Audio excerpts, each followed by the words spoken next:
Would you be okay with a Muslim prime minister of UK? Yeah. You'd be okay. That wouldn't do anything. Absolutely. Yeah. So that's your concern isn't that at all? No, not at all. No, listen, I don't want to radicalize Muslim running the country. I don't want to radicalize anything running the country. There's a lot of radicalized elements of all religions, of all nationalities. I don't like anyone who's radicalized. It's dangerous for any country to have people at the helm who are radicalized. Do I think we have a particular problem in the UK with radicalized Muslims? I'm not convinced by that. I think there are radicalized Muslims, and clearly the Muslim population is rising exponentially fast compared to other populations. So we are going to have to look at this and say, well, what do we do about this going forward in a way that you don't look like you're just picking on people because of their Muslim faith? I respect the tolerance that you have of what could happen to Brit long term, because I think sometimes when you're in it and it's gradual, like the whole thing about you put a frog in a boiling water and you boil it slowly, and then boom, he's dead. It's too late, right? I think sometimes when people are in it, they're like, yeah, well, it's okay with this, it's okay with that, it's okay with this.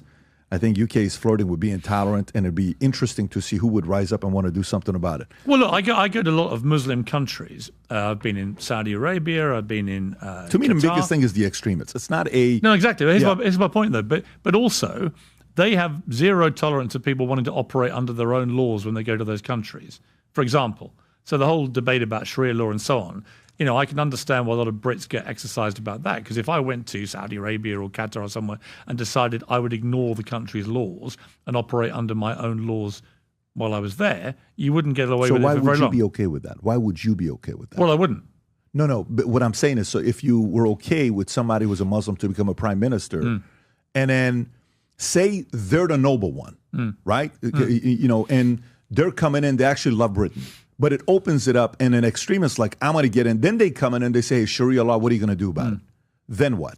Because you're making it a step ahead. Yeah, but I don't think you can't tar the entire Muslim population with the brush of potential extremism in the same way that you get Christian extremists in America who've committed appalling atrocities. I don't assume that every Christian, I'm a Christian, I don't assume every Christian in America is a potential extremist. I just think it's...